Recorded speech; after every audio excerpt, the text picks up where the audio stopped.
Hello, welcome to another video. Today we're going to be talking about episodic storytelling, stories that are long form that kind of go on forever or have like one major arc and tons of like smaller arcs within. I think all stories somewhat have this. I have said before that all stories are made of arcs upon arcs and upon arcs, and even if you break things down into the panel by panel level, there is an arc to a panel, there's an arc to a page. So thinking about that, I don't think there's huge differences in how I approach a more episodic story, but there are some, and I want to hone in on some of like the more major differences.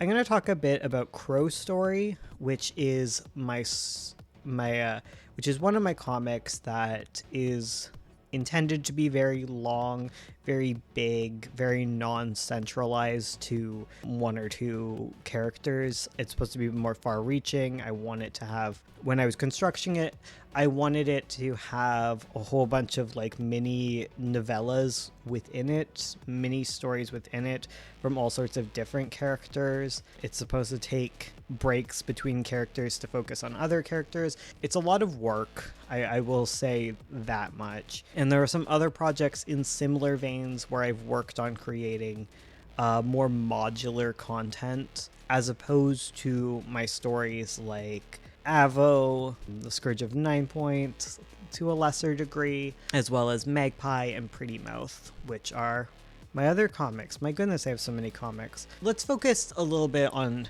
more the opposite side first. Let's kind of look at Avo. Let's look at Magpie and Pretty Mouth, and let me kind of talk about why those don't work so well for episodic storytelling.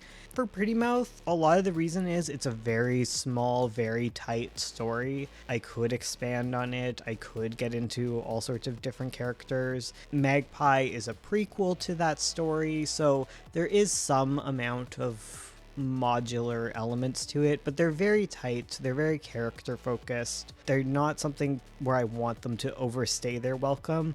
I think horror is definitely one of the genres where it's difficult to prolong it. You can't kind of prolong horror forever. When you think about more episodic horror, you're gonna think about like small collections, anthology type series where they collect different stories. It's very hard to prolong a horror story forever in the same way that other stories can be. And having multiple arcs within a horror, it just doesn't really work the same. And with Pretty Mouth and with Magpie, it's kind of that where there is the crux, the emotional story of like these specific characters, and then they're kind of related. They're within the same world as the Magpie, but they're not the same story as the Magpie. And with Avo, I think Avo doesn't work tons as a large episodic unending adventure because Avo is very focused. The story of Avo is about the god of shadows returning, trying to like end the world and stuff. And the lore is so integral to the main story. It very much focuses on the creation of the world. It gets bigger throughout the later books in the series. It's like a trilogy, but there's not much room for other stories within Avo.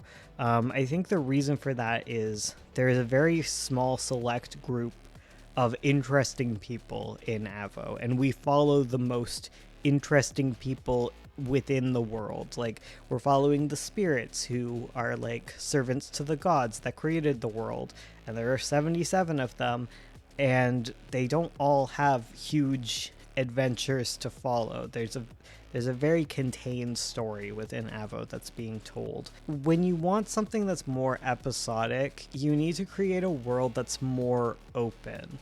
Like, you don't want a world that, okay, for one, like going back to horror, going back to mystery, you don't want a world that's based around like a singular mystery. It's really hard to extend that. You want like a world that is open, that's like fun to explore, or like a concept that's fun to explore, like thinking about the more soap opera type stories, like hospital dramas and all those goddamn cop shows or whatever. I don't know. Well, those kind of work because there's always like it. Well, like when you think about it, like those shows work because there's like an ongoing like character narrative that's happening in the background, and then they can do a kind of anthology type style of like all sorts of different mysteries that come up. Like each episode is like a mystery that needs to be solved, be it a medical mystery or like a murder mystery.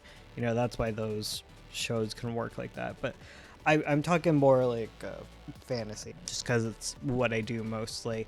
And anyways, back to the fantasy part. Like when you're working on a fantasy story, you want it to be a big open world. You want it to be the case that anyone can be interesting because you have an interesting world. You want to create something that opens opportunities. I think about this a lot because I think the way that I approach this, and it's mostly because I like to do roleplay, and I do roleplay with Ursula, but I like to create a world that would give someone else an opportunity to make a fun character in it, even if they didn't understand all of like the background lore that I know. Like you want to create a world where any sort of character that you're making within it could be interesting.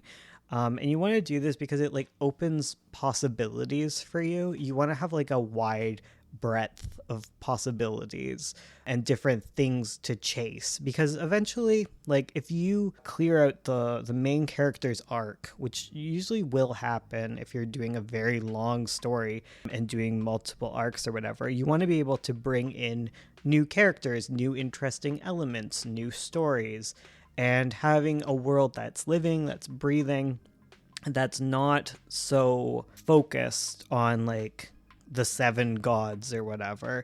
Like you want things outside of that are interesting. And in the case of Avo, I think you can find some interesting stories, but none of them are going to be as interesting as the main plot is going to be. And like you can have it that you have your one chosen hero who is the center of it all. Obviously there are tons of examples of this being the case, but it becomes difficult to like move on after that point. I think when you have like more characters, it's definitely easier to deal with like a changing cast where you're spreading out your priorities amongst different characters. Like I tend to think of it like when I'm at the very beginning planning stage of something, like I just want to create something that has more things than I even think I can explore. Like 9 Point, it started with the magic system, and within the magic system there's like at least 9 different like powers that can interact in different ways, and I don't even have all 9 of them really show up within the main cast. And then I have a whole bunch of like other types of animals that exist other than just cat characters that I also really want to explore. Crow's story is insanely in depth. There's so many options and so many intrigues, and it can be quite difficult to honestly like pin down where I want to go with the story because it's so open. But I made it so because I wanted something that I could do a lot of like sub stories in, and a lot of just exploration or whatever. And I don't even think you have to go super in depth with your world.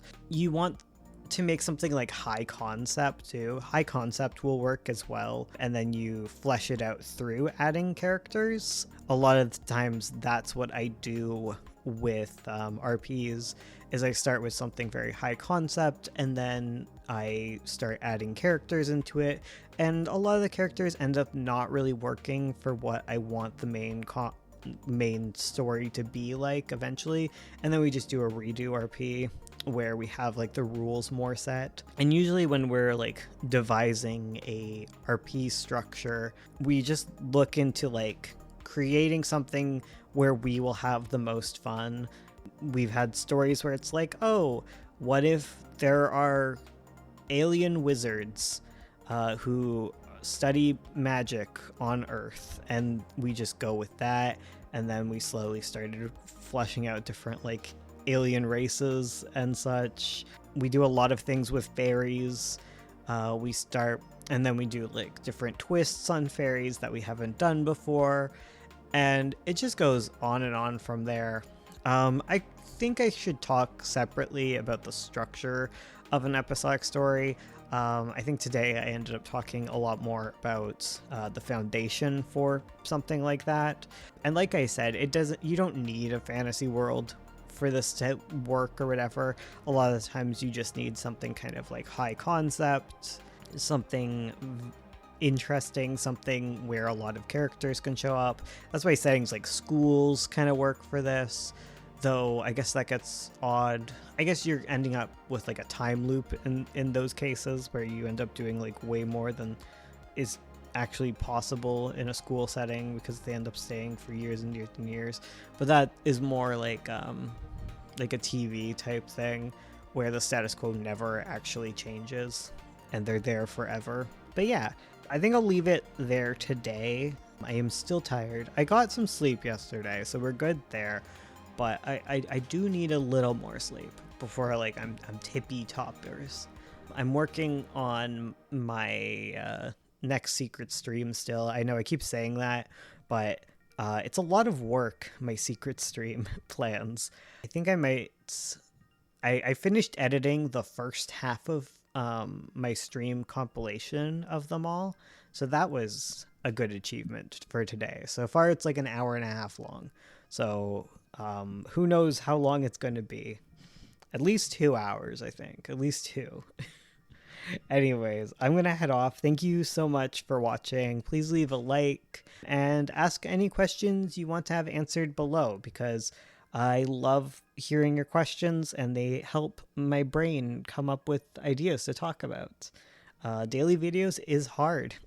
They're not all going to be bangers, you know? Anyways, my cat's meowing at me. What do you want?